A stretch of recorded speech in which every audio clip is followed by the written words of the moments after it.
पवार सासू सुनेकडून कृषी प्रदर्शनाची पाहणी करण्यात आली। सुनेत्रा पवार आणि ऋतुजा पवारांकडून पाहणी केल्याची माहिती बारामतीत कृषी विज्ञान केंद्राच्या वतीने प्रदर्शनाचे आयोजन करण्यात आले। बारामतीमधील कृषी विज्ञान केंद्राच्या वतीने आयोजित कृषी प्रदर्शनाचा आज शेवटचा दिवस आहे। कृषी प्रदर्शनाला आज खासदार सुनेत्रा पवार यांनी देखील भेट दिली। जय पवार यांच्या पत्नी ऋतुजा पवार यांना सोबत घेऊन खासदार सुनेत्रा पवार यांनी कृषी प्रदर्शनाची पाहणी केली।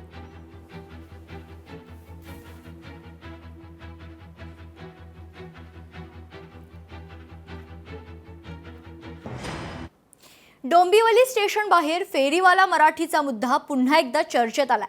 मनसेचे नेते अविनाश जाधव यावरून आक्रमक झालेत। मराठी तरुणीचा खाद्यपदार्थाचा स्टॉल हटवल्याने संताप आता पाहायला मिळतो। तरुणीच्या न्यायासाठी अविनाश जाधव स्वतः डोंबिवलीत आले।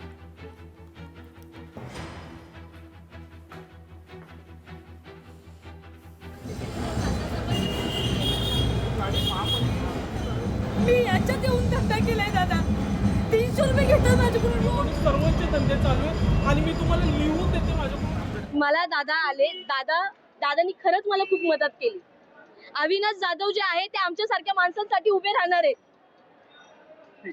काल तुम्ही तर ऐकलंच असेल ते काय बोलले, बरोबर ना? मला काय बोलले, इथे तू टपरी टाक बोलले। मी पालिकेला बोलत होती, जेव्हा जे केडीएमसी वाले येत होते, मी त्यांना बोलत होती की माझ्याकडून तुम्ही पावती घ्या जसं बाकीच्या लोकांकडून घेतात, जेणेकरून मला त्रास नाही होणार। तर ते बोलले नाही, तुझ्याकडून पावती नाही घेणार, तू आज पावती देशील, उद्या माईकवर बोलून दाखवशील। मग हे जे सर्वे जे कमवतात ना, हे लोक जे सर्वे जे कमवताय ना, सर्वे बिनधास्त कमवा, सर्वांना पोट आहे, तुम्ही करा। पण जर आमचा महाराष्ट्र आहे, पहिला हक्क आमचा आहे, जर आम्ही कमवत असेल ना तर आम्हाला पाठी खेचू नका। त्या ताईला आम्ही गॅरंटी देतो 100% की परत तिच्या गाडीला किंवा राजसाहेबांचा फोटो तिकडनं कोणी हलवण्याचा प्रयत्न केला तर त्यांना दिसेल मनसेची ताकद काय आहे। मला वाटतं तिकडे आमचे अविनाश जाधव आहेत, ते ऑलरेडी तिथे गेलेले होते आणि सन्मान्य राजसाहेबांनी त्यांनी या विषयावर चर्चा केलेली आहे। तिने अजिबात काळजी करू नये किंवा महाराष्ट्रातील कोणी इतर तायांनी कुठलीही काळजी करू नये। ज्यांना पोटापाण्याचा व्यवसाय उत्तमरित्या चांगल्या प्रकारे करायचा आहे तो त्यांनी केला पाहिजे। त्यापेक्षा इतर ठिकाणी ज्या इल्लीगल गोष्टी आहेत त्यामध्ये जर त्या तिकडच्या लोकांनी लक्ष घातलं तर ते जास्ती बरं होईल। कराड पालिकेत फलकाचा मुद्दा आता पुन्हा एकदा चर्चेत आलाय। व्यावसायिकांकडून नियमबाह्य फलक लावण्यात आलेत। कराड नगरपालिकेचा फलक लावणाऱ्यांवर अंकुश नाहीये का असा सवाल आता या निमित्तानं उपस्थित होते। याचाच आढावा घेतलाय लोकशाहीचे प्रतिनिधी अभय कुमार देशमुख यांनी। पाहूया।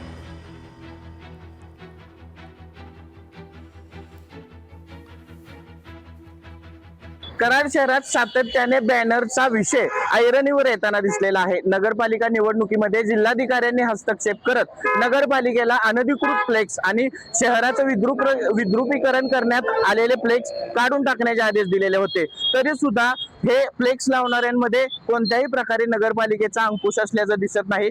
आता हा एक भव्य प्रॉपर्टी बिल्डिंग मटेरियलचा एक मेळा भरलेला आहे। या मेळ्यासाठी संपूर्ण कराडमध्ये बॅनर लागलेले आहेत।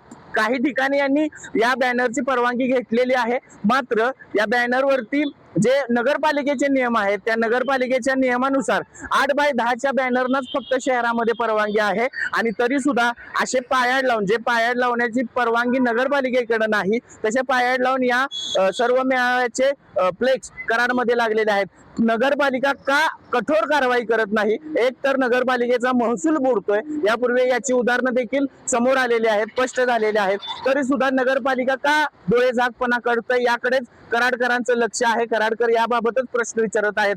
असे पायाड लावण्याची परवानगी नाही, 8x10च्या बॅनरना कराड शहरामध्ये परवानगी आहे, तरी सुद्धा अशा बॅनर लावणाऱ्यांचं धाडस कसं वाढतं हाच प्रश्न या निमित्ताने उपस्थित करावा लागेल। अभय कुमार देशमुख, लोकशाही मराठी, कराड। लोकशाही मराठी ऐका, पहा, जागरूक रहा।